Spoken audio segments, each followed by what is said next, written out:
Whether you like them or not, heroes have basically taken over Clash Royale just like evolutions did, and at this point, it's not really optional to ignore them anymore. There are 14 heroes in the game right now, and each one can completely change how a match plays out. Some of them feel fair, and some of them feel like they're playing a different game entirely. The tricky part is that Clash Royale lets you pick just one hero for free, which makes the choice way more important than it looks at first. Pick the wrong one and you might struggle every match, but pick the right one and suddenly your whole deck feels stronger. So in this video, we're breaking down every hero and ranking them from worst to best so you'll know exactly which one deserves that free slot in your lineup. I'm quickly moving on to the video and I'm ranking heroes in Clash Royale. Before we start, if you enjoy these types of list videos, don't forget to like the video and subscribe. Enjoy watching. My friends, only 0.1% of viewers subscribe. If you like this type of content, please do not forget to subscribe to the channel. Thank you in advance for your support. The heroes in this tier are, in order from top left to bottom right, Dark Prince, Magic Archer, Tombstone, and Musketeer. Now things start getting a bit uncomfortable when we look at the C tier heroes in Clash Royale, because this is the category where ideas are interesting, but execution just does not really keep up in real matches.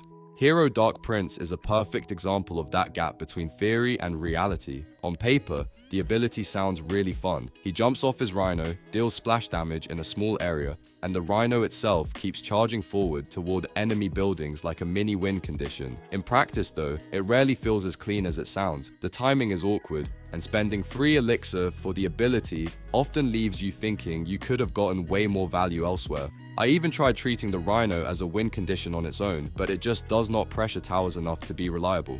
Then we move on to Hero Tombstone, which is honestly one of the more creative designs we have seen recently. At its base, it behaves like a regular defensive building, but once you activate the ability, a skeleton queen rises from it and starts walking toward the enemy tower like an actual push unit. The problem is the price tag. 6 elixir for the ability is a massive commitment, and while the skeleton queen does provide pressure, it does not feel threatening enough to justify completely flipping the game state like that. You end up defending well, but your counterplay does not hit hard enough in return. Hero Magic Archer brings a very different kind of chaos to the table. His ability drops a decoy, then he dashes backward and releases a shot that splits into 3 long-range projectiles, which sounds like pure value if you time it right.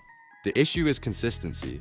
Ever since the cost went from 1 elixir to 2 elixir, it stopped being an automatic include in most decks. Sometimes you get insane value, but other times the lineup is slightly off and you accidentally activate the King Tower, which instantly turns a good moment into a disaster. Hero Musketeer might be the most underwhelming hero right now. Her ability costs 3 elixir and drops a turret next to her, functioning like a weaker cannon that is supposed to help control space and defend pushes. The problem is how easily it gets punished. Because the turret spawns right next to her, opponents can often line up spells and remove both the Musketeer and the turret together, which makes the ability feel like a negative trade more often than not. Overall, this C tier group feels like a collection of heroes that have strong concepts but struggle with either cost efficiency or consistency. They are not completely unusable, but compared to higher tiers, they just do not quite have that game-changing impact you want in competitive Clash Royale matches. The heroes in this tier are, in order from top left to bottom right, Goblins, Giant, Barbarian Barrel, and Mini P.E.K.K.A. Moving up into the B tier, things start to feel a lot more balanced, where heroes are actually usable and sometimes even scary, but still come with clear weaknesses that keep them from breaking the game. Hero Goblins had one of the most explosive releases we have seen in Clash Royale. Almost everyone was running them at launch, and it did not take long for Supercell to step in with a nerf. Even after that, they are still a solid defensive hero with a surprisingly annoying amount of utility.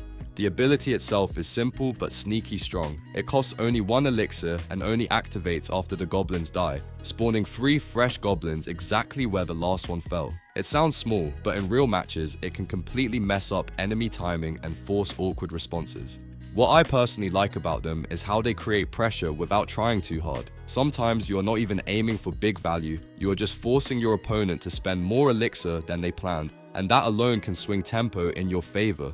Hero Giant sits in a very interesting spot because when it works, it feels absolutely unfair. For 2 elixir, it can grab the highest hit point enemy troop in its range and throw it straight into the opposite lane, completely breaking defensive setups. There is nothing more satisfying than seeing your opponent drop a mini P.E.K.K.A or a Prince to stop your push, only for that card to get yeeted into the other lane while your Giant keeps walking forward like nothing happened. The reason it is not higher though is consistency. A lot of matchups simply do not give you the opportunity to get value from the ability. If your opponent plays carefully with ranged troops and buildings, the Giant can feel like it is just walking without ever really turning on.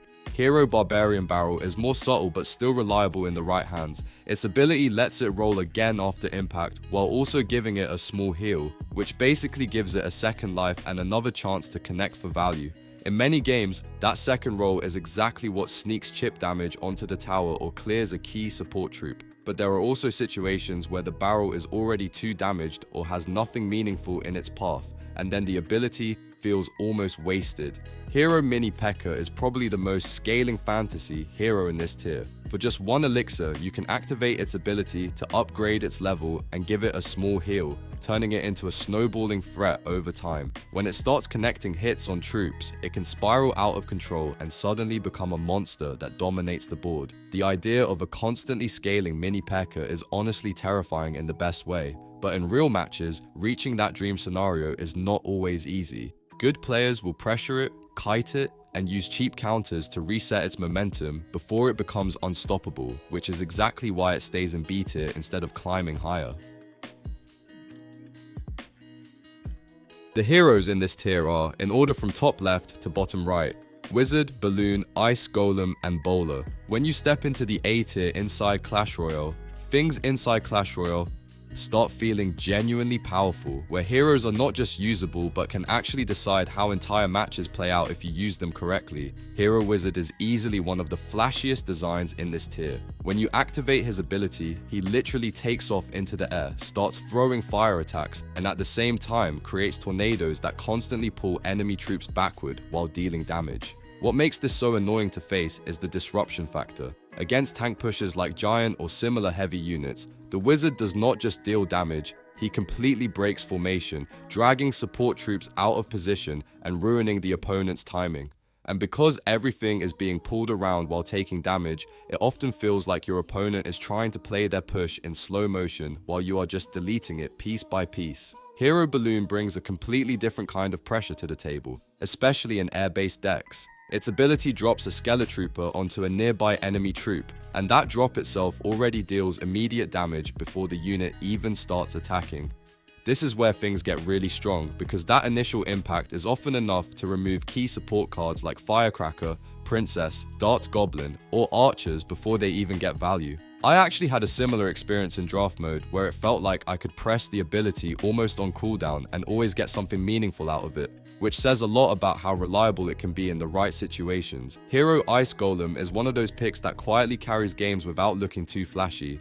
When you activate its ability, it creates a blizzard around itself that deals continuous damage while also slowing down everything inside the area. The slowing effect is what really pushes it over the edge defensively. It gives your other troops time to clean up while enemy pushes feel like they are stuck in place, struggling to reach your tower in any meaningful way. The only real limitation is deck flexibility. It fits perfectly into cycle-style decks, especially faster archetypes, but outside of those, it can feel a bit awkward to include without disrupting your overall game plan. Hero Bowler wraps up the A tier with a very unique kind of pressure. For 2 elixir, its ability massively extends its range for 9 seconds to the point where it can actually hit the enemy tower from behind the bridge. This becomes especially strong in tank-based pushes. When paired with something like a Giant, the Bowler can safely sit behind and start clearing defensive troops from a distance, turning what would normally be a stalled push into constant chip and control.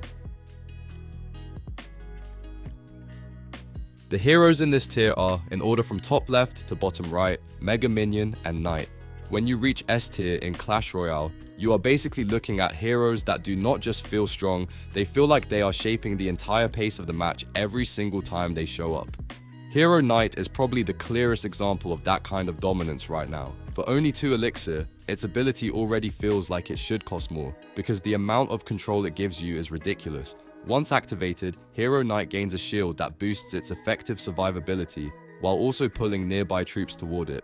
That pull alone can completely disrupt enemy pushes, especially when they are trying to coordinate multiple units at once. What makes it even more frustrating for opponents is how flexible it is. Sometimes you are using it defensively just to shut down a push, and other times you are using that same pull to actually help your own troops connect and finish off a tower push cleanly. The most dangerous part is consistency. It is not a situational hero that only works in specific matchups. It feels like it always finds value, whether the game is fast-paced cycle or slower beatdown style. Hero Mega Minion brings a completely different type of power, but it is just as oppressive in the right hands. Its ability costs 2 elixir as well, and when activated, it instantly teleports to the enemy troop with the lowest hit points, regardless of distance. That no range limitation is what makes it so threatening. Your opponent cannot really hide key support units behind their tower or tank, because if there is a weak target anywhere on the map, Hero Mega Minion can reach it instantly. In beatdown style decks especially, this creates a huge layer of pressure. Even if your opponent builds a strong tank push, the support behind it is constantly at risk of being deleted at the worst possible moment. When you put both of these heroes together in the same tier, it becomes pretty clear why S tier feels so different. These are not just strong abilities, they are tools that consistently break normal rules of interaction and force your opponent to play around them from the very first second. The video ends here. See you in another video. Don't forget to subscribe.